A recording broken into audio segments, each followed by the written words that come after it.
Hi again, everybody. This is Dustin from the Ephesians Covenant, and yes, I am on my way home from work again, just like my last video. But that's not what I'm going to talk about today. Today, I want to talk to you guys specifically. I need to talk to you guys. You know, I had this thought the other day. I was out fishing, and I was talking about the biggest fish we'd ever caught, right? The group that I was fishing with, we were just kind of talking about, you know, our biggest fish. And, you know, there's something about fishing that you kind of always want to catch that next best fish, right? I've caught a few really nice fish, but I'd always like to catch a nicer one. And I know deer hunters are the same way a lot of the time. And, you know, I've heard it from turkey hunters. I've heard it from people who go down to Texas and shoot pigs. I've heard it. Everybody's looking for the next best experience. They want a great experience. They want to top their last best experience when they're out hunting or when they're out fishing. And this is great. I got nothing against this. I love it. It's what keeps us fishing. It's what keeps us hunting. It's what keeps us engaged in our hobbies and our activities, which are good, healthy things, guys. Where we have to be careful, where we really have to be careful. And I failed at this miserably. Where we have to be careful is our wives are not fish. Our wives are not deer.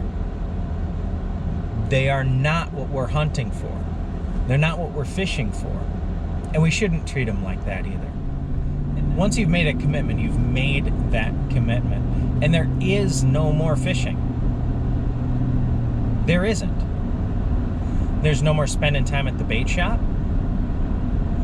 There's no more perusing. There's no thinking about it.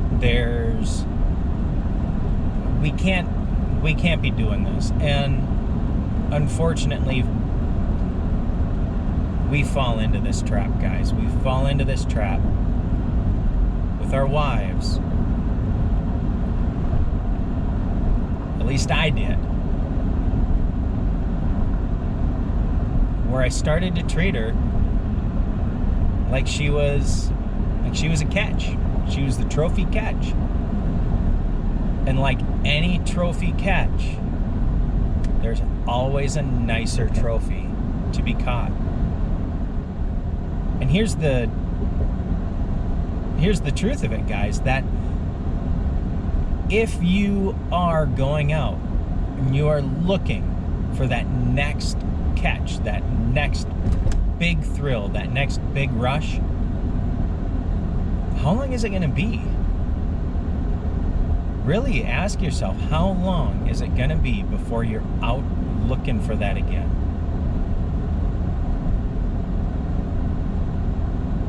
And so we can't fall into the trap of treating our wives like trophies, like trophy catches. Instead, you know, and this is something that I've never gotten into. I'll be perfectly honest. I'm not a car guy, but I know car guys. And unlike some of the hunters that are always out to get the next best thing, some of my buddies that are car guys never, ever let go of a car. They have one car and they just baby this thing, right? They fix it up, they paint it, they spend hours on it, and then they treat it right. And that's the car that they care about. That's their car. That's their baby, right?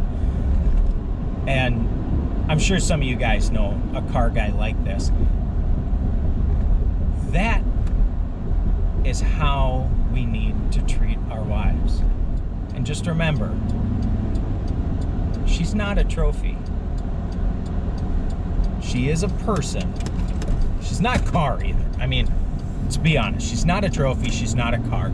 She is a human being. And she does have feelings. And, I'm using analogies. But we can learn a lesson from the car guy and treat our wives a little bit better. Pamper them a little bit more. Take better care of them. Some of us guys have continued to look for a trophy. We've done it wrong. And I'm here to tell you that it's not going to end well. It's time to start cherishing our wives. It's time to start loving them the way that they deserve to be loved. In the book of Ephesians, it tells us, guys, that we're to be the head of our household like Jesus is the head of the church. And it's time for us to start loving our wives the way that Jesus loves his church. And that's all I got for you. Have a blessed rest of your day, or a blessed tomorrow if there's not much left of today when you're watching this. And remember, I love you all.